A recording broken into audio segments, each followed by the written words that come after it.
Hello friends, welcome back to my channel study corner. मैं रिचा। हमारी science NCERT class 7 की ये क्लास चल रही है, जिसमें आज हम आगे 8th चैप्टर को, जो 8वां चैप्टर है, उसको डिस्कस करेंगे। इससे पहले हमने क्लास 6 की साइंस एनसीईआरटी को पूरा चैप्टर वाइज डिस्कस किया हुआ था। तो अगर आप वो ना देखे हो तो पहले उन वीडियोज़ को देख लीजिए, क्योंकि काफ़ी हेल्पफुल होगा आगे की चीज़ों को आपको समझने में। इसके बाद क्लास 6 की एनसीईआरटी को पूरा ख़त्म करके हमने क्लास 7th की एनसीईआरटी साइंस को शुरू किया हुआ है। तो क्लास 7th में 7 चैप्टर को ख़त्म कर लिया है। आज हम उसी सीरीज में आगे 8वें चैप्टर को डिस्कस करेंगे। काफ़ी हेल्पफुल होगा। आप किसी भी एग्ज़ाम में बैठने वाले होंगे, किसी भी कॉम्पिटिटिव एग्ज़ाम में, चाहे वो छोटे लेवल का एग्ज़ाम हो या बड़े लेवल का, जैसे कि UPPSC, UP triple SC, UP triple SC हो गया, आपका एसएससी, बैंक, रेलवे, टीचिंग से रिलेटेड अभी सीटेट होने वाला है, जिसकी डेट भी अब डिक्लेयर हो चुकी है। 30 जनवरी को शायद होने वाला है। तो सीटेट एग्ज़ाम के लिए तो स्पेशली एनसीईआरटी काफ़ी इम्पॉर्टेंट हो जाता है, क्योंकि पूरा 100% क्वेश्चन यहीं से आता है। केवीएस हो गया, डी ट्रिपल एस भी, मतलब टीचिंग से रिलेटेड तो आप कोई भी एग्ज़ाम देंगे वहाँ पर एनसीईआरटी से ही पूछता है। तो आपको अपने सब्जेक्ट के एनसीईआरटी को तो एटलीस्ट पढ़ना ही होगा। तो इन वीडियो को आपको देने का बस इतना ही उद्देश्य है कि आपको आसानी से चीज़ें समझ में आ सके। मैं हर एक पॉइंट को क्लियर करने की कोशिश करती हूँ, छोटी से छोटी चीज़ को डिस्कस करती हूँ, ताकि आपको चीज़ें क्लियर होती जाएं और जिससे आगे की चीज़ें आपको समझने में आसानी होंगी। तो अगर आपको ये वीडियो हेल्पफुल लगता हो तो चैनल को सब्सक्राइब कर लिया करिए, वीडियो को लाइक कर दिया करिए, शेयर कर दिया करिए अपने फ्रेंड्स और फैमिली मेम्बर्स में। और अगर नए आप सब हमारे चैनल में देखने वाले हैं, चैनल को सब्सक्राइब नहीं किए हैं, तो सबसे पहले तो चैनल को सब्सक्राइब करिए और बेल आइकॉन के बटन को ऑन कर दीजिए, ताकि कोई भी वीडियो अपलोड हो तो उसका नोटिफिकेशन आपके पास पहुंच जाए। बाकी अभी हमारे चैनल पे आपको एनसीईआरटी की ही क्लासेस मिल रही हैं, और बीच बीच में हम करंट से रिलेटेड एक टॉपिक को लेके आते हैं, जो कि इम्पॉर्टेंट रहता है। तो एक प्लेलिस्ट बनी हुई है हमारे चैनल पर 2020 करंट इम्पॉर्टेंट टॉपिक्स। उस प्लेलिस्ट में जाइएगा, वहाँ पर 2020 के जितने भी इम्पॉर्टेंट करंट से रिलेटेड टॉपिक्स बन सकते थे वो सभी हमने डिस्कस कर लिया है। सिर्फ उसमें एक टॉपिक छूटता है 2020 के इम्पॉर्टेंट जो बुक्स हैं तो वो भी जल्दी ही आपको वीडियो मिल जाएगा। तो एक बार वो प्लेलिस्ट ज़रूर देख लीजिएगा, क्योंकि काफ़ी हेल्पफुल होगा आपका करंट से रिलेटेड जो हमारा सिलेबस होता है उसको तैयार करने के लिए। अपने आज की इस क्लास को शुरू करते हैं। जैसा कि आपको चैप्टर का नाम दिख रहा होगा, हमारे चैप्टर का नाम है पवन, तूफान और चक्रवात, मतलब विंड, स्टॉर्म्स एंड साइक्लोन्स। तो ये चैप्टर है। चैप्टर के नाम से समझ में आ रहा होगा, इसमें हम तूफान मतलब हवाओं के बारे में, जो गतिशील हवाएं होती हैं उन्हीं को बेसिकली पवन कहते हैं, तो पवन के बारे में और तूफान के बारे में और चक्रवात के बारे में डिस्कस करेंगे।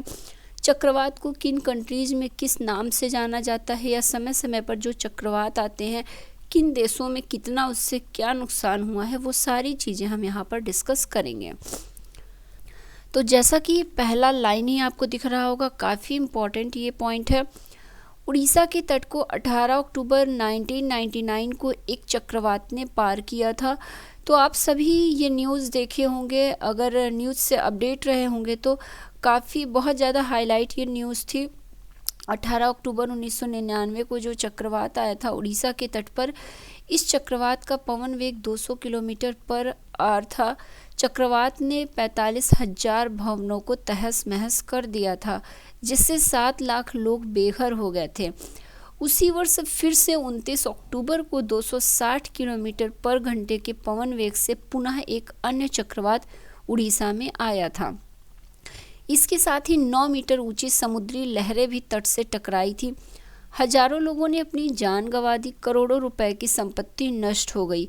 चक्रवात ने कृषि, परिवहन, संचार और विद्युत सप्लाई को भी प्रभावित किया था। तो जो चक्रवात होते हैं वो बेसिकली बहुत स्पीड वाली जो हवाएं होती हैं उन्हें ही चक्रवात का नाम दे दिया जाता है। वो हवाओं की रफ्तार इतनी ज़्यादा तेज़ होती है कि वो सब कुछ तहस महस करते हुए अपने साथ चली जाती हैं। तो यहाँ पर जैसा कि आपने देखा ही उड़ीसा के तट पर जो आया था चक्रवात, उससे बहुत ज़्यादा उड़ीसा में नुकसान हुआ था, जान माल की क्षति हुई थी। अब सवाल यही बनता है कि आखिर चक्रवात है क्या, ये कैसे बनता है और ये इतने विनाशकारी क्यों होते हैं। तो इस चैप्टर में हम इसी चीज़ को आगे जानेंगे। वायु से रिलेटेड जितने भी क्रियाकलाप हैं वो सारी चीज़ें इस चैप्टर के अंतर्गत हम देखेंगे। तो यहाँ पे बताया गया है कि जो गतिशील वायु होती है उसी को हम क्या कहते हैं, उसी को हम पवन कहते हैं। मतलब the moving air is called the wind, जो मूविंग एयर होती है उसे ही हम विंड का नाम देते हैं बेसिकली। तो बहुत छोटी सी एक विंड की डिफिनेशन है, इसको आप ध्यान रखिएगा। अब आगे आते हैं और यहाँ पर एक एक्सपेरिमेंट दिया हुआ है कि जो पवन होती है वो प्रेशर क्रिएट करती है या नहीं, मतलब जो वायु है वो दाब डालती है या नहीं, ये जानना हो, इसका आंसर जानना हो तो कुछ एक्सपेरिमेंट के द्वारा यहाँ पे बताया गया है।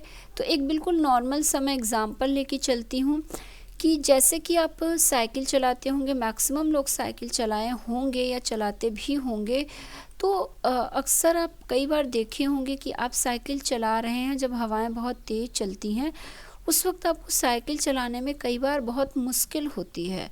ऐसा क्यों होता है? तो ऐसा इसलिए होता है कि जो वो वायु होती है वो क्या करती है, आप जैसे राइट साइड में जा रहे हैं और उस वायु की जो दिशा है चलने की वो राइट आपके लेफ्ट साइड में है, तो इससे क्या होगा, मतलब आप वायु की विपरीत दिशा में जा रहे हैं, ये समझिए।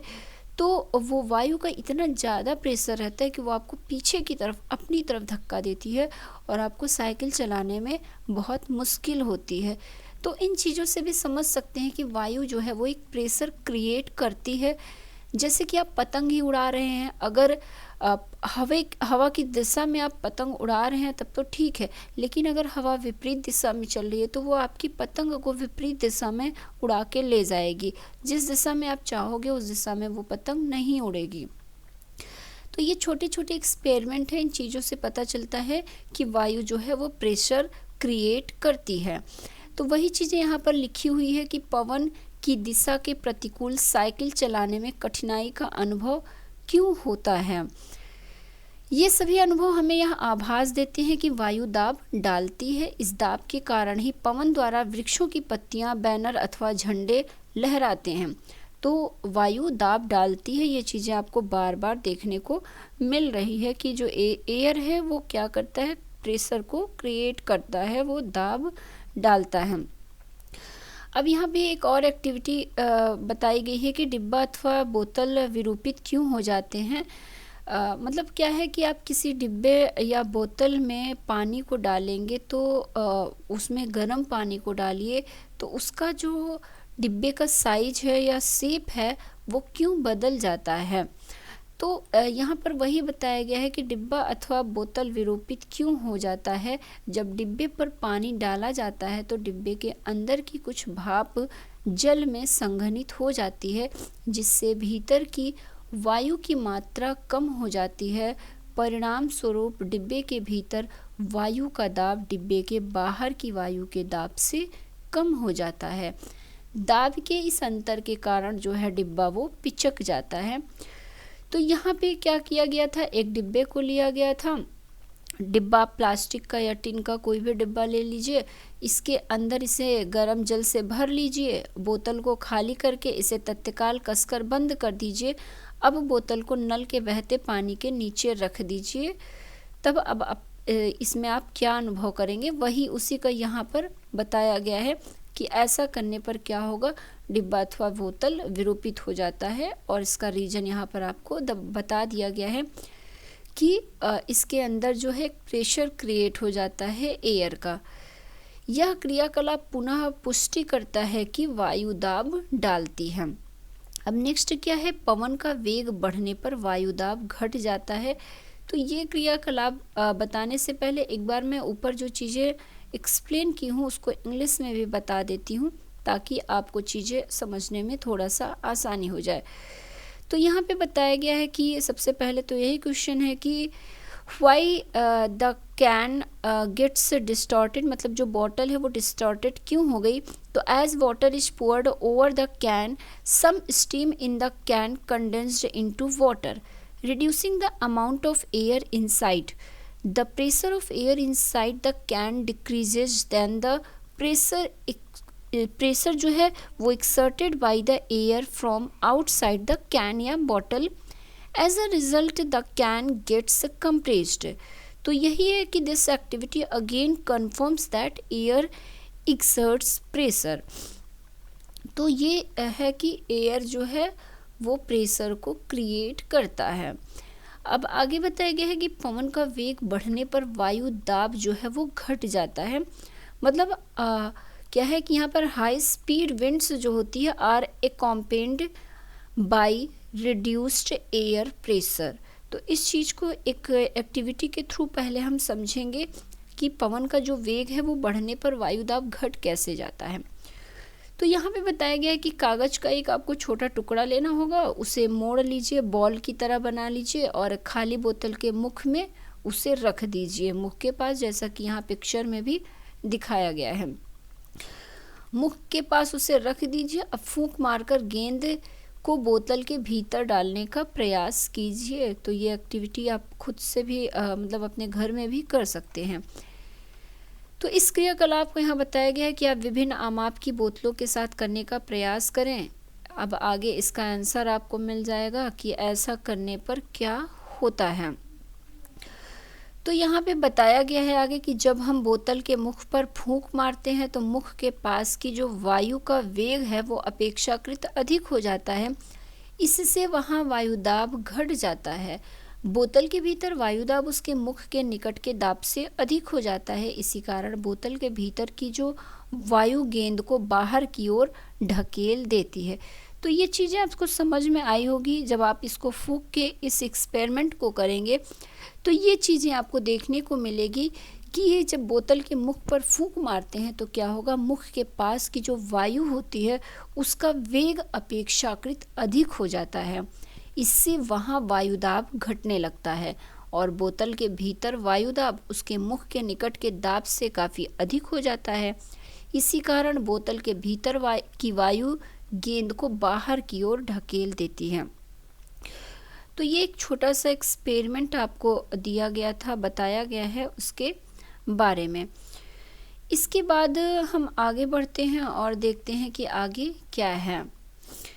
आगे बताया गया है कि जो गतिशील वायु है ये पवन कहलाती है। तो ये चीज़ें तो हमने कई बार पढ़ ली कि जो गतिशील वायु होती है उसी को क्या कहते हैं, प्रेशर कहते हैं। पवन सदैव जो अधिक वायुदाब वाले क्षेत्र से कम वायुदाब वाले क्षेत्र की ओर गति करती है। वायुदाबों के बीच जितना अधिक अंतर होगा पवन का वेग भी उतना ही अधिक होगा। तो काफ़ी इम्पोर्टेंट पॉइंट बताया गया है कि जो एयर है वो move from the region where the air pressure is high to the region where the pressure is low. तो ये कुछ इम्पॉर्टेंट चीज़ें थी। तो ये लाइन काफ़ी इम्पॉर्टेंट हो जाता है, इसको आपको ध्यान रखना होगा कि जो पवन है वो सदैव अधिक वायुदाब वाले क्षेत्र से कम वायुदाब वाले क्षेत्र की ओर गति करती है। ये कॉन्सेप्ट बिल्कुल क्लियर रखिएगा क्योंकि आगे इससे रिलेटेड चीज़ें आपको देखने को मिलेंगी। वायु दाब के बीच जितना अधिक अंतर होगा पवन का वेग जो है वो उतना ही अधिक होगा। अब आगे यहाँ पर बताया गया है कि गर्म किए जाने पर वायु का जो है वो प्रसार होता है। तो इसके लिए भी एक एक्टिविटी दी गई है कि एयर एक्सपेंड्स ऑन हीटिंग। तो एयर जो है वो एक्सपेंड करेगा जब हम गर्म करेंगे किसी भी चीज़ को। तो यहाँ पे कुछ एक्सपेरिमेंट दिए हुए हैं, सीधे हम इसके रिजल्ट पे आते हैं कि गर्म किए जाने पर वायु का प्रसार होता है और वह अधिक स्थान घेरती है। जब कोई दी गई वस्तु पहले से अधिक स्थान घेरती है तो वह हल्की प्रतीत होती है, इसीलिए गर्म वायु ठंडी वायु की अपेक्षा हल्की होती है। यही कारण है कि धुआं ऊपर उठता है। तो ये वाला एक्सपेरिमेंट, इस चीज़ को आप एक छोटा सा एक्सपेरिमेंट हमने 6th क्लास में भी किया हुआ था। आप किसी बर्तन में पानी को गर्म करने के लिए रखिए तो जैसे पानी का जो पानी बर्तन में होता है, पूरा पानी एक साथ नहीं गर्म होता। आप उसको ऑब्जर्व करेंगे तो देखेंगे कि जो नीचे के कण होते हैं, वाटर ड्रॉप जो नीचे वाली होती है, जैसे वो गर्म होती है तो वो ऊपर उठने लगती है। और ये चीज़ें आप देख भी सकते हैं, वो ऊपर उठती है क्योंकि अब वो क्या हो गई, हल्की हो गई। यहाँ पर यही चीज़ लिखा हुआ है कि जब कोई चीज़ जो है वो गर्म किए जाने पर वायु का प्रसार होता है और वह अधिक स्थान घेरती है। जब कोई दी गई वस्तु पहले से अधिक स्थान घेरती है तो वह अधिक हल्की प्रतीत होती है, इसीलिए गर्म वायु ठंडी वायु की अपेक्षा हल्की होती है। तो जब हम पानी को गर्म करते हैं तो नीचे वाला जो वाटर ड्रॉप होता है वो गर्म हो गया, तो अब वो हल्का हो जाता है काफ़ी ऊपर वाले वाटर ड्रॉप के कंपेयर में। वो नीचे वाला वाटर ड्रॉप जो होता है वो गर्म होके ऊपर जाता है और ऊपर का जो पानी है वो ठंडा है, तो वो काफ़ी भारी होता है ठंडा पानी, तो वो नीचे आ जाता है और फिर इस तरह से प्रोसेस होती रहती है साइकिल में और पूरा पानी गर्म होता है। तो सेम यही कॉन्सेप्ट एयर के साथ भी है। यहाँ पर भी बताया गया है कि जो गर्म वायु होती है वो ठंडी वायु की अपेक्षा हल्की होती है। यही कारण है कि धुआं ऊपर उठता है। तो ये एग्जाम्पल आप याद रखिएगा, धुआं ऊपर क्यों उठता है, ये एग्ज़ाम में पूछता है क्वेश्चन कि धुआं ऊपर किस वजह से उठता है। तो धुएं की जो एयर होती है वो गर्म हो जाती है, जिससे कि वो ऊपर उठने लगता है। अब इसके बाद आगे बताया गया है कि प्रकृति में अनेक ऐसी स्थितियां होती हैं जहां किसी स्थान या क्षेत्र से वायु गर्म होने के कारण ऊपर उठती है। ऐसी स्थिति में उस स्थान का वायु दाब जो है वो कम हो जाता है। फलस्वरूप उस स्थान के आसपास के क्षेत्र से ठंडी वायु प्रवाहित होकर उस स्थान को घेर लेती है। इससे वायु में संवहन धाराएं स्थापित हो जाती हैं। तो काफ़ी इम्पॉर्टेंट ये कॉन्सेप्ट है, जब तक ना समझ में आए इसको तब तक समझिए, क्योंकि आगे इसी से रिलेटेड चीज़ें आपको देखने को मिलेंगी। तो यहाँ पे क्या बताया गया है कि in nature there are several situations where warm air rises at a place. The air pressure at that place is lowered. The cold air from the surrounding areas rushes into fill its place. This sets up convections in air as you learned in chapter 4। तो यहाँ पर जो हमने chapter 4 में पढ़ा हुआ था वही कॉन्सेप्ट बताया गया है। अब आगे बताया गया है कि जो पवन धाराएं हैं वो पृथ्वी के असमान रूप से गर्म होने के कारण उत्पन्न होती हैं। तो यहाँ पर तो हमने जो वायु होता है उसके गर्म होने के एक प्रोसेस को देखी। तो अब जो ये पवन धाराएं होती हैं ये क्यों उत्पन्न होती हैं, आगे हम इस चीज़ को पढ़ेंगे। इसीलिए मैंने कहा था कि ये कॉन्सेप्ट क्लियर रहेगा तभी आगे की चीज़ें समझ में आएंगी। तो अब काफ़ी इम्पॉर्टेंट चीज़ें पढ़ने जा रहे हैं। पवन धाराएं पृथ्वी के असमान रूप से गर्म होने के कारण उत्पन्न होती हैं। तो जो विंड करंट होता है वो हमारी पृथ्वी जो है जो दिन ब दिन गर्म होती जा रही है, असमान रूप से उसका टेम्परेचर जो है वो बढ़ता जा रहा है, उसकी वजह से विंड करंट उत्पन्न होता है। तो पृथ्वी के वायुमंडल में पवन धाराएं उत्पन्न होती हैं। ये स्थितियां हैं भूमध्य और ध्रुवीय क्षेत्रों का असमान रूप से गर्म होना। तो जो विंड करंट है वो क्यों उत्पन्न होता है, तो यह जो भूमध्य रेखीय और ध्रुवीय क्षेत्र है उनका असमान रूप से गर्म होना होता है, मतलब uneven heating between the equator and the pole region. तो जो इक्वेटर और पोल रीजन है वहाँ पर जो हीटिंग की प्रोसेस है वो अनइवन है, मतलब वो उसका टेम्परेचर जो है वो असमान रूप से है। इसकी वजह से यहाँ पर पवन धाराएं या विंड करंट उत्पन्न होती हैं। अब आगे पढ़ते हैं, आगे और क्या चीज़ें इसके बारे में लिखी हुई हैं। तो भूमध्य रेखा के आसपास के क्षेत्र को सूर्य की अधिकतम ऊष्मा मिलती है। तो यहाँ पे बताया गया है कि जो इक्वेटर रीजन होता है वहाँ पर मैक्सिमम सूर्य का टेम्परेचर मिलता है। इक्वेटर रीजन की बात की जाए तो मतलब भूमध्य रेखा की। तो एक बार मैं यहाँ पर चीज़ें ग्लोब में आपको क्लियर करती हूँ। ये जो बीच वाली लाइन है, ये इसकी को हम क्या कहते हैं, इक्वेटर रीजन या 0 डिग्री बोलते हैं इसी को, या हिंदी में भूमध्य रेखा बोलते हैं। तो जब भी अब इक्वेटर का नाम आएगा, इस रेखा को आप माइंड में रखिएगा, और जहाँ भी पोल का नाम आएगा, मतलब ध्रुवीय क्षेत्र का नाम आएगा, तो ये वाला ऊपर नॉर्थ पोल और साउथ पोल, 2 पोल होते हैं, तो ये पोल वाला रीजन हो जाएगा और ये वाला इक्वेटर रीजन हो जाएगा। इक्वेटर यहाँ पर 0 डिग्री सेंटीग्रेड होता है, इसके बाद 0 के बाद 30 आता है, 30 के बाद 60 आता है, तो इस तरह से आगे बढ़ते जाएंगे हम। तो ये चीज़ें थी, अब यही चीज़ आगे हम पढ़ेंगे इसमें। तो ये एक बार ग्लोब में क्लियर रहेगा तो समझ में आएगा कि मैं किस एरिया की बात कर रही हूँ। तो यहाँ पे बताया गया है कि भूमध्य रेखा मतलब इक्वेटर, ये चीज़ें समझ के रखिएगा। तो इक्वेटर के आसपास के क्षेत्रों को सूर्य की अधिकतम ऊष्मा मिलती है।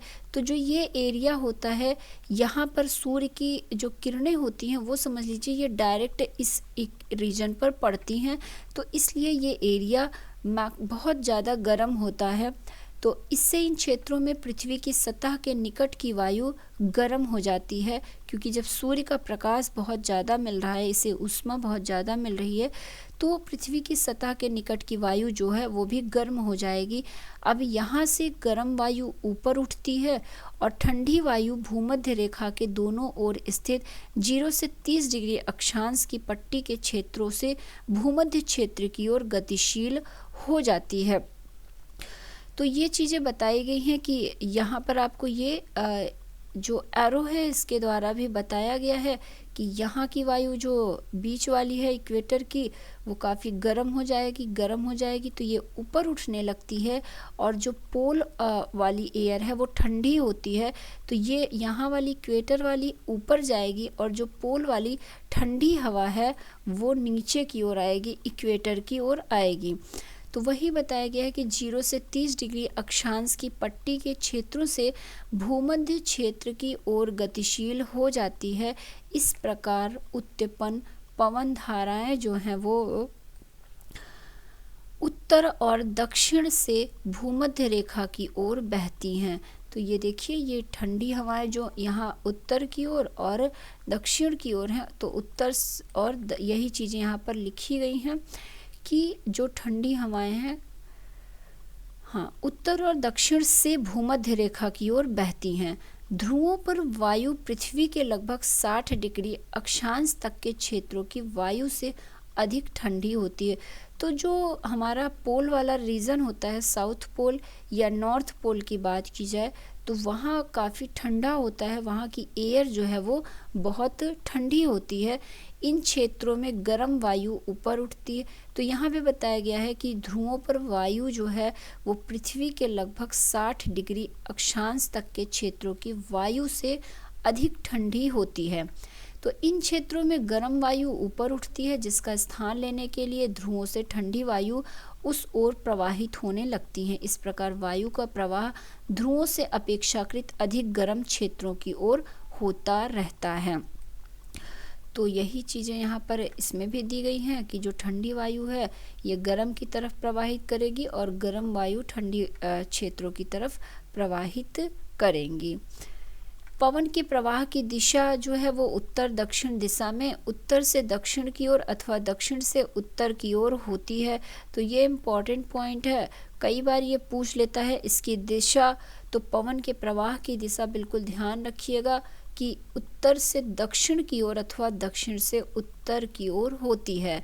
दिशा में यह परिवर्तन पृथ्वी के घूर्णन के कारण होता है। तो ये मोस्ट इम्पॉर्टेंट लाइन है। ये बहुत बार पीसीएस जैसे एग्ज़ाम में भी ये पॉइंट पूछा हुआ है, ये क्वेश्चन पूछा हुआ है, तो इसको आपको ध्यान रखना होगा। तो यहाँ पे यही कहा जा रहा है कि जो विंड्स हैं वो would have flown in the north south direction from north to south और from south to north. A change in directions is however caused by the rotation of the earth। तो काफ़ी इम्पॉर्टेंट लाइन है, सारी चीज़ों का सार इतने में दे दिया गया है। सब भूल जाइए लेकिन ये चीज़ मत भूलिएगा, ये पॉइंट मोस्ट इम्पॉर्टेंट पॉइंट है यहाँ से और यहाँ तक की चीज़ें, तो ये ध्यान रखना है आपको। अब आगे बढ़ते हैं और आगे चीज़ें देख लेते हैं कि थल और जल का असमान रूप से गर्म होना। तो यहाँ पे जो बताया गया है, इससे पहले हमने 4th चैप्टर में भी ये चीज़ें डिस्कस किया हुआ था। तो ग्रीष्मकाल मतलब गर्मियों में जो थली क्षेत्र अधिक तेज़ी से गर्म होते हैं और अधिकांश समय थल का जो ताप है वो समुद्री जल की अपेक्षा अधिक रहता है। तो जल के ऊपर की वायु गर्म होकर ऊपर उठ जाती है, इससे पवन समुद्र से थल की ओर बहती हैं, यह मानसूनी पवन होती हैं। तो ये भी लाइन बेहद इम्पॉर्टेंट है, मुझे याद नहीं है किस ईयर के, किसी अभी हाल ही के किसी पीसीएस एग्ज़ाम में इस क्वेश्चन को पूछा गया था। तो ये चीज़ बिल्कुल दिमाग में बैठा लीजिए कि जो पवन है वो समुद्र से थल की ओर बहती है, यह मानसूनी पवन होती है। तो पवन कहाँ से? समुद्र से थल की ओर बहती है। इसके बाद आगे मानसून को बताया गया है कि मानसून शब्द की उत्पत्ति अरबी शब्द मौसम से हुई है, जिसका अर्थ ऋतु होता है। तो कई बार ये भी पूछ लेता है मानसून शब्द की उत्पत्ति कहाँ से हुई है और इसका मतलब क्या होता है। तो यह अरबी शब्द मौसम से हुआ है। एक बार फिर से इस चीज़ को मैं इंग्लिश में भी समझा देती हूँ। यहाँ पर बताया गया है कि in summer near the equator the land warms up faster and most of the time the temperature of the land is higher than that of water in the oceans. The air over the land gets heated and rises. This causes the winds to flow from the oceans towards the land. These are monsoon winds. तो यही monsoon winds या मानसूनी पवन होती हैं। यहाँ पर ये image के थ्रू बताया गया है कुछ चीज़ें कि ग्रीष्म काल में दक्षिण पश्चिम दिशा में मानसून कैसे निर्मित होता है और उत्तर पश्चिम के मानसून के बारे में यहाँ पे बताया गया है। ये चीज़ें आप देख लीजिएगा। इसके बाद अब शीतकाल की बात की जाए, ऊपर हमने ग्रीष्म काल की बात की। तो शीतकाल में क्या होता है, सर्दियों में पवन के प्रवाह की दिशा बिल्कुल विपरीत हो जाती है, अर्थात यह थल से समुद्र की ओर बहती हैं।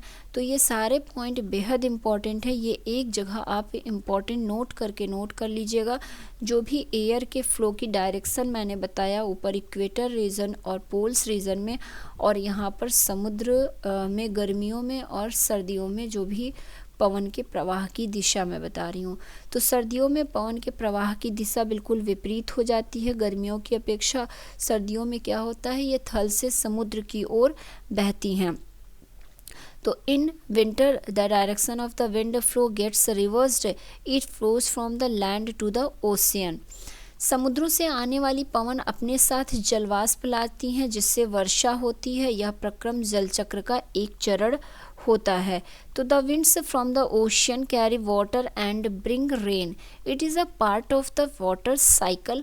तो वाटर साइकिल हमने 6th क्लास में भी देखा हुआ था, और यहाँ भी बताया गया है कि जो समुद्र से आने वाली हवाएं होती हैं वही अपने साथ क्या करती हैं, जलवाष्प को लाती हैं, जिससे बादलों का निर्माण होता है और उसके बाद वर्षा का निर्माण होता है, वर्षा होती है।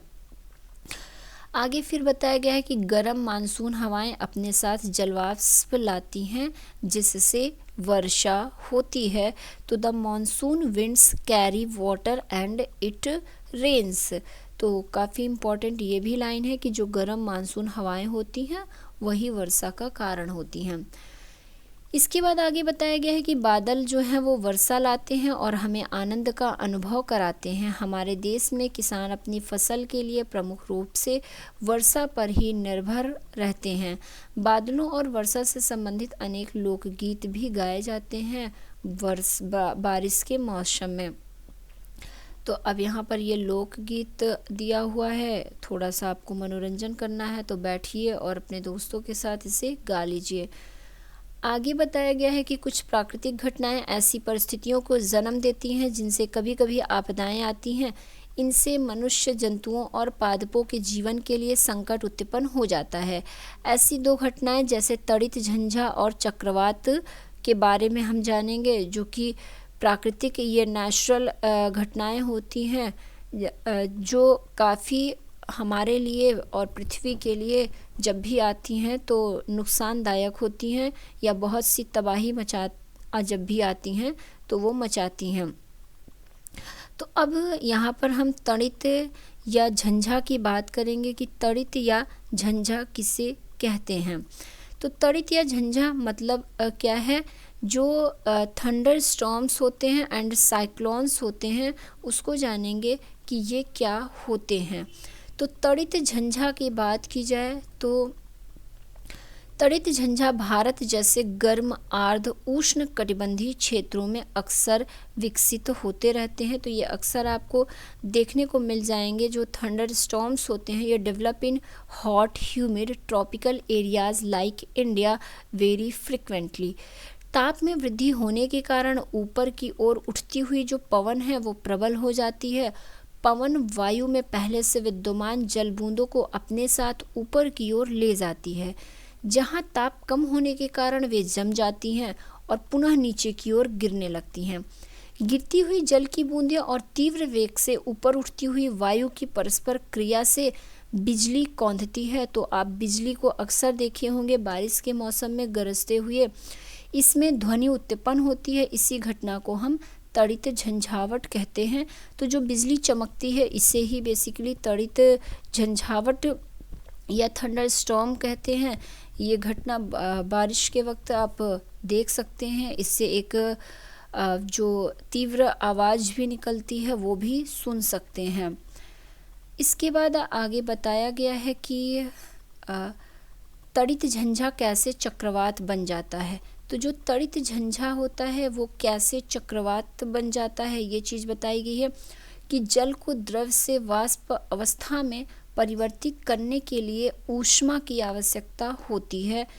क्या वाष्प के द्रव में संघनित होने पर वह ऊष्मा वापस मिल जाती है? ये चीज़ हम 6th क्लास में काफ़ी अच्छे से समझे हुए थे। बादल के बनने से पहले जो जल है वो वायुमंडल से ऊष्मा लेकर वाष्प में परिवर्तित हो जाती है। जब जल वाष्प वर्षा की बूंदों के रूप में पुनः द्रव रूप में परिवर्तित होती हैं तो यह ऊष्मा वायुमंडल में निर्मुक्त हो जाती है। निर्मुक्त होने वाली ऊष्मा से आसपास की वायु जो है वो गर्म हो जाती है। इस प्रकार गर्म वायु ऊपर की ओर उठती है। तो हमने ये चीज़ें ऊपर देख ही ली है कि जो भी वायु गर्म होगी वो ऊपर की ओर हमेशा जाएगी। तो इस प्रकार गर्म वायु ऊपर की ओर उठती है, जिससे वायु दाब जो है वो कम हो जाता है। फलस्वरूप तड़ित झंझा के केंद्र की ओर उच्च वेग की अधिक वायु गति करने लगती है। इस चक्र की पुनरावृत्ति अनेक बार होती रहती है। घटनाओं की इस श्रृंखला का अंत बहुत ही निम्न दाब के एक ऐसे तंत्र के निर्माण के साथ होता है जिसके चारों ओर उच्च वेग की वायु की अनेक परतें कुंडली के रूप में घूमती रहती हैं। मौसम की इसी स्थिति को हम चक्रवात या साइक्लोन कहते हैं। वायु वेग और वायु दिशा चक्रवात के तापमान और आर्द्रता में वृद्धि करने वाले कुछ कारक होते हैं। तो जो चक्रवात होता है उसका जो मेनली कारण होता है वो वायु वेग और वायु दिशा चक्रवात के तापमान, इसका तापमान और आर्द्रता जो ह्यूमिडिटी है वायु वेग और वायु दिशा के कारण ही बढ़ती है। तो ये तो था साइक्लोन के बारे में, चक्रवात के बारे में। आगे अब चक्रवात की संरचना बताई गई है। यहाँ पर आप इस इमेज में देख सकते हैं और चीज़ों को लिखा भी गया है कि किसी चक्रवात का केंद्र एक शांत क्षेत्र होता है। जो चक्रवात का केंद्र होता है वो क्या होता है, एक बेहद ही शांत क्षेत्र होता है।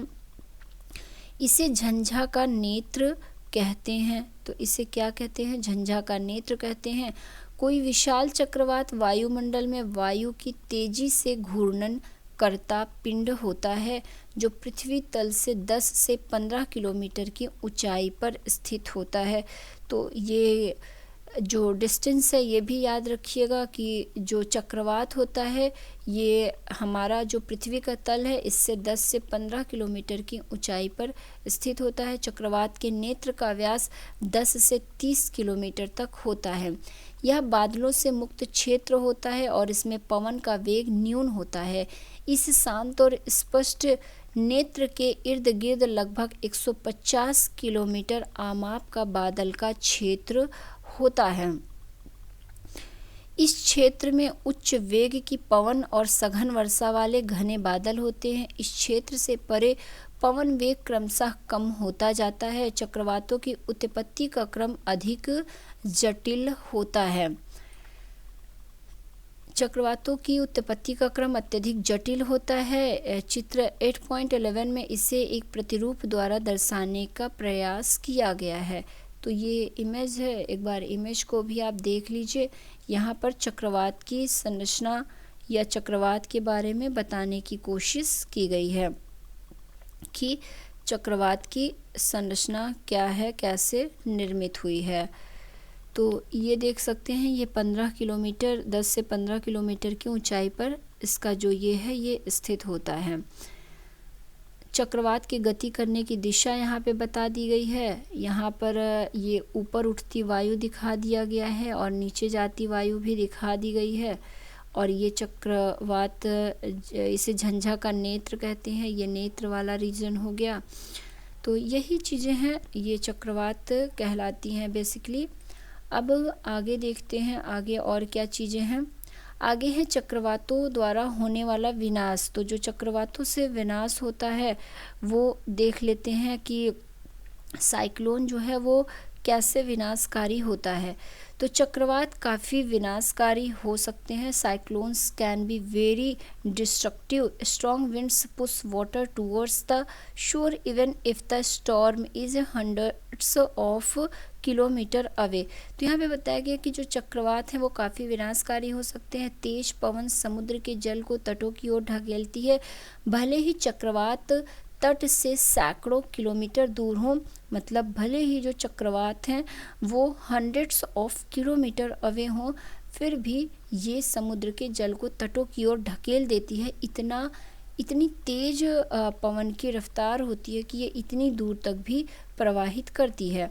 ये चक्रवात के आगमन के पूर्व संकेत होते हैं। पवन द्वारा उत्पन्न होने वाली जल की लहरें इतनी शक्तिशाली होती हैं कि उनके आघात से कोई भी व्यक्ति बच नहीं सकता है। चक्रवात के नेत्र में निम्न दाब के कारण इसके केंद्र में जल सतह उच्च स्तर तक उठ जाता है। उठता जल 3 से 12 मीटर की ऊंचाई तक उठ सकता है। ऐसा लगता है मानो जल की दीवार तट की ओर बढ़ती आ रही है। इसके परिणाम स्वरूप समुद्र का पानी कम ऊंचाई पर स्थित तटीय क्षेत्रों में प्रवेश कर जाता है। अभी हाल ही में 2-3 महीने पहले आपने देखा होगा ऐसी घटना पुणे के पास हुई थी, जहाँ पे चक्रवात काफ़ी स्पीड से आया हुआ था और समुद्र की लहरें आप न्यूज़ चैनल्स में देखे होंगे कितनी ऊपर ऊपर उठती हुई प्रतीत हो रही थी। वो भी उड़ीसा के ही तट से होते हुए आई हुई थी वो चक्रवात।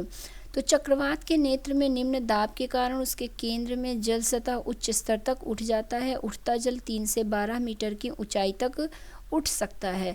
ऐसा लगता है मानो जल की दीवार तट की ओर बढ़ती आ रही है।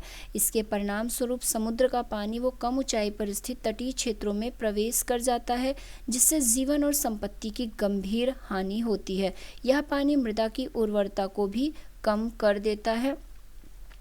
तो ये तो था चक्रवात से जो विनाश होता है। चक्रवात के तट को पार करते समय होने वाली लगातार वर्षा बाढ़ की स्थिति को और भयावह बना देती है। तो हमारे भारत में तो आप उड़ीसा के तट पर अक्सर ही चक्रवात और ये चीज़ें देखने को मिल जाती है। मतलब साल में 1 या 2 बार तो ऐसी घटना देखने को मिल ही जाती है। चक्रवात को विश्व के विभिन्न भागों में भिन्न भिन्न नाम से जाना जाता है।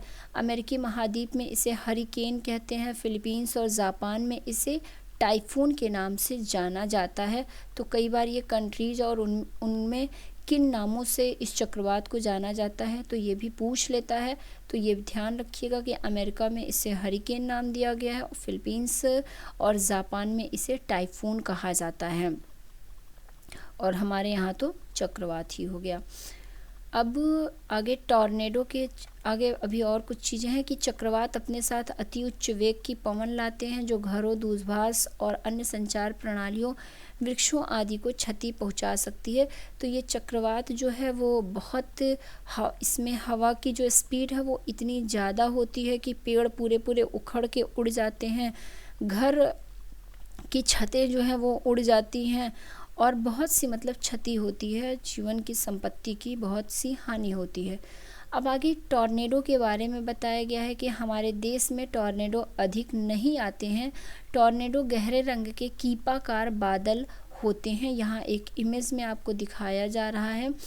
इनकी कीप जैसी संरचना आकाश से पृथ्वी तल की ओर आती हुई प्रतीत होती है। अधिकांश टॉर्नेडो कमज़ोर या निर्बल होते हैं, परंतु कोई विनाशकारी टॉर्नेडो लगभग 300 किलोमीटर पर घंटे के वेग से गति कर सकता है।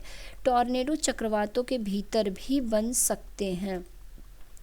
भारत की संपूर्ण तटरेखा विशेष रूप से पूर्वी तट चक्रवातों के लिए संवेदनशील है, जबकि भारत का पश्चिमी तट चक्रवातों की प्रबलता और आवृत्ति दोनों ही संदर्भों में अपेक्षाकृत कम संवेदनशील है। अब यहाँ पे आपको टॉर्नेडो से सुरक्षा कैसे कर सकते हैं वो बताया गया है। किसी टॉर्नेडो का व्यास 1 मीटर जितना कम अथवा 1 किलोमीटर अथवा उससे भी अधिक हो सकता है। टॉर्नेडो की कीप जैसी संरचना उसके आधार के आसपास की धूल, पत्थर, कंकड़, कचरे और अन्य छोटी बड़ी वस्तुओं को अपने अंदर खींच लेती है और फिर उन्हें अपने शीर्ष के निकट बाहर की ओर ढकेल कर फेंक देती है। टॉर्नेडो के घातक प्रहार से जीवित रह गए कुछ व्यक्तियों द्वारा दिए गए विवरण आपकी जानकारी के लिए प्रस्तुत हैं। तो डिस्कवरी चैनल की जो यंग डिस्कवरी सीरीज से कुछ चीज़ें बताई गई हैं टॉर्नेडो से बचाव के, कि इसमें बताया गया है इस जो यंग डिस्कवरी सीरीज है वहाँ पर जो लोग टॉर्नेडो के घातक प्रहार से बच गए थे उन्होंने बताया कि मैंने बादल को अपनी ओर आते देखा और घर के भीतर आश्रय लेने का प्रयास किया, लेकिन जैसे ही मैं दरवाजे तक पहुंचा घर हवा में उड़ गया। मुझे कतई चोट नहीं लगी। तूफान के बाद हमें गेहूं के खेतों से कचरे को साफ करना था। हमें वहां टूटे हुए बोर्ड और वृक्षों की शाखाओं के साथ साथ मुर्गियों के चूजे, मुर्गियों और खरगोश के मृत शरीर देखने को मिले, जिन्हें देखकर ऐसा लग रहा था कि जैसे किसी ने उनके शरीर से उनकी खाल उतार ली हो। टॉर्नेडो से बचाव के लिए आश्रय भूमि में गहराई पर अथवा किसी भवन के अंदरूनी भाग में स्थित ऐसे कक्ष होते हैं जिनमें खिड़कियां नहीं होती हैं। तो टॉर्नेडो से बचाव के लिए किसी मतलब गड्ढे नुमा जगह पे आप छिप जाइए, या तो फिर जो घरों का बेसमेंट एरिया होता है वहाँ पे चले जाइए जहाँ पर खिड़कियाँ इत्यादि ना हो। यदि ऐसे आश्रय उपलब्ध ना हो तो टॉर्नेडो से बचाव के लिए खिड़कियों को बंद करके किसी मेज, बेंच आदि के नीचे आश्रय लेना बेहतर रहता है। इन स्थानों में कचरा आसानी से नहीं पहुंचता। बचाव के लिए आपको घुटनों के बल नीचे झुककर अपनी बाहों को अपने सिर और गर्दन के चारों ओर लपेट लेना चाहिए। तो कभी आपके सामने ऐसी कंडीशन आए और आपको कुछ भी ना छिपने की कोई जगह ना मिले तो आपके घर में जो भी टेबल है, बेड है, उसके नीचे आप इस पोजीशन में बैठ जाइए ताकि जो टॉर्नेडो अपने साथ कचरा लाती है वो फेंके तो उससे आपको कोई नुकसान ना हो, क्योंकि किसी चीज़ के नीचे आप बैठे रहेंगे तो डायरेक्ट आप पर वो नहीं पड़ेगा। तो यही चीज़ बताई गई है टॉर्नेडो से बचाव के लिए। अब आगे यहाँ पे बताया गया है कि झंझा या तूफान निम्न दाब के तंत्र होते हैं। झंझा के निर्माण में पवन महत्वपूर्ण भूमिका निभाती है, इसीलिए पवन के वेग की माप करना महत्वपूर्ण होता है। वेग की माप करने वाले उपकरण को वायुमापी कहते हैं। तो वायुमापी के द्वारा पवन के वेग को मापा जाता है। पवन के वेग को मापना बहुत ही ज़रूरी होता है, क्योंकि जो तूफान या झंझा होता है ये निम्न दाब के तंत्र होते हैं, तो इसमें पवन की ही भूमिका होती है। तो कम से कम नापने से आपको पता रहेगा कि क्या स्पीड उनकी है, किस स्पीड से वो आ रहे हैं और कितना वह हमारे लिए हानिकारक होगा। अब यहाँ पर बताया गया है कि चक्रवात के दुष्प्रभावों को कम करने में निम्नलिखित व्यवस्थाएं सहायक हो सकती हैं। सरकारी सामाजिक स्तर पर कुछ व्यवस्था अगर की जाए तो चक्रवात के दुष्प्रभाव से बचा जा सकता है, जैसे कि चक्रवात पूर्वानुमान और चेतावनी सेना, मतलब चक्रवात आने से पूर्व उसकी चेतावनी दे दी जाए लोगों को, जिससे लोग जो है सुरक्षित स्थानों पर पहुंचाए जा सके। सरकारी संस्थाओं, समुद्र तटों, मछुआरों, जलपोतों और आम जनता को शीघ्र अतिशीघ्र चेतावनी देने के लिए तीव्रगामी संचार व्यवस्था, तो तीव्रगामी संचार व्यवस्था का होना चाहिए, ताकि जो मछुआरे समुद्र में हैं और समुद्र तटों के किनारे लोग हैं, जो नाविक हैं समुद्र में, और जो आम जनता है, उन्हें बताया जा सके कि चक्रवात आने वाला है और वो उन स्थानों से निकल सके। चक्रवात संभावित क्षेत्रों में चक्रवात आश्रयों का निर्माण और लोगों को तेज़ी से सुरक्षित स्थानों पर पहुंचाने के लिए प्रशासनिक व्यवस्था होनी चाहिए। तो चक्रवातों से निपटने के लिए कुछ ऐसे आश्रय स्थल का निर्माण किया जाना चाहिए, ताकि अगर ऐसी कंडीशन आती है तो लोगों को जल्दी से उन क्षेत्रों से कम हटाया जा सके जहां पर चक्रवात ज़्यादा नुकसान पहुंचाते हैं, तो उन क्षेत्रों की आम जनता को सुरक्षित स्थानों तक आश्रय दिया जा सके। अब जनता द्वारा भी कुछ कार्य करने, ये तो प्रशासन को दिए जाने वाले सुझाव थे चक्रवात से बचने के लिए। अब जनता को भी कुछ सुझाव दिए गए हैं कि हमें मौसम विज्ञान विभाग द्वारा दूरदर्शन, रेडियो अथवा समाचार पत्रों के माध्यम से प्रसारित की जाने वाली चेतावनियों को नज़रअंदाज नहीं करना चाहिए। तो मतलब ऐसी मौसम संबंधित कोई चेतावनी जारी की जा रही है तो उसे आप सीरियस लीजिए और खुद को उसके लिए तैयार करिए। हमें अनिवार्य घरेलू साज सामान, पालतू पशुओं और वाहनों आदि को सुरक्षित स्थानों पर पहुंचाने के लिए आवश्यक प्रबंध कर लेना चाहिए। जलमग्न सड़कों पर वाहन चलाने से बचना चाहिए, क्योंकि बाढ़ से सड़कें क्षतिग्रस्त हो सकती हैं। तो अगर मौसम विभाग के द्वारा ऐसी कोई चेतावनी जारी की गई है और आप ऐसे रूट पर हैं, ऐसे रास्ते पर हैं जहाँ की सड़कें जलमग्न हैं, तो अतिशीघ्र वहाँ से निकलने की कोशिश कीजिए, क्योंकि ऐसे जगहों पे बाढ़ आने की संभावना रहती है और सड़कें जो है वो टूटने फूटने की ज़्यादा संभावना रहती है। सभी आपातकालीन सेवाओं जैसे पुलिस, अग्निशमन दल और चिकित्सा केंद्रों के टेलीफोन नंबर की सूची अपने साथ रखिए, ताकि ऐसी कंडीशन आती है तो अगर आपको कोई मदद की ज़रूरत है तो आप इन जगहों पे फ़ोन करके मदद ले सकते हैं।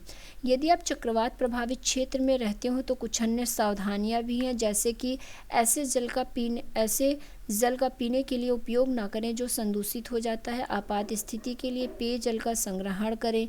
गीले स्विच और खंभों से टूटकर गिर गए बिजली के तारों को ना छुएं। महज मनोरंजन के लिए बाढ़ अथवा चक्रवात प्रभावित क्षेत्र का भ्रमण करने बाहर ना निकलें। बचाव दल पर अनावश्यक मांगों की आपूर्ति के लिए दबाव न डालें। अपने पड़ोसियों और मित्रों का यथासंभव सहयोग और सहायता प्रदान करें। तो ये कुछ चीज़ें थी चक्रवात से निपटने के लिए, जो कि आम जनता को, आम नागरिकों को और प्रशासन को जिम्मेदारी दी गई है कि अगर ऐसी कंडीशन आती है तो सभी अपने तरीके से कैसे बच सकते हैं। तो चक्रवात सतर्कता अथवा चक्रवात सूचना जारी कर दी जानी चाहिए और चक्रवात चेतावनी भी कम से कम 24 घंटे पहले जारी कर दी जाती है। जब चक्रवात तट के निकट होता है तो हर घंटे अथवा आधे घंटे पर उसकी प्रगति और दिशा के बारे में संदेश प्रसारित किए जाते हैं। तो अनेक न्यूज़ चैनल के माध्यम से और रेडियो के माध्यम से अगर चक्रवात आने वाला है तो आपको जानकारी दी जाने लगती है। 24 घंटे पहले आपको बता दिया जाता है कि इन एरिया में चक्रवात आने की संभावना है, ताकि जिससे कि आप खुद को सुरक्षित स्थानों पर पहुंचा सकें। अनेक राष्ट्रीय और अंतर्राष्ट्रीय संगठन चक्रवात से संबंधित आपदाओं को मॉनिटर करने में सहयोग प्रदान करते हैं। तो ये तो रहा हमारा चैप्टर। आगे हम कुछ और इम्पोर्टेंट चीज़ दी गई है वो देख लेते हैं। यहाँ पर बताया गया है कि जो तड़ित गर्जन की कौंध जो है वो 4 लाख किलोमीटर पर घंटे से भी अधिक वेग से चलती है। यह अपने आसपास की वायु को सूर्य की सतह के ताप से 4 गुना से भी अधिक ताप तक गर्म कर सकती है। तो जो बिजली होती है उसकी जो कौंध होती है ये 4 लाख किलोमीटर पर घंटे से भी अधिक वेग से चलती है। और अब समझ सकते हैं कि सूर्य की सतह का जो टेम्परेचर होता है वो कितना ज़्यादा होता होगा। तो यह वायु को सूर्य की सतह के ताप से 4 गुना से भी अधिक ताप तक गर्म कर सकती है, इसीलिए यह इतनी खतरनाक होती है। तो ये तो आप अंदाज़ा ही लगा सकते होंगे कि अ bolt of lightning travels at a speed of more than 4 lakh kilometre per hour. It can heat the air around it to a temperature which is more than 4 times the temperature of the surface of the sun.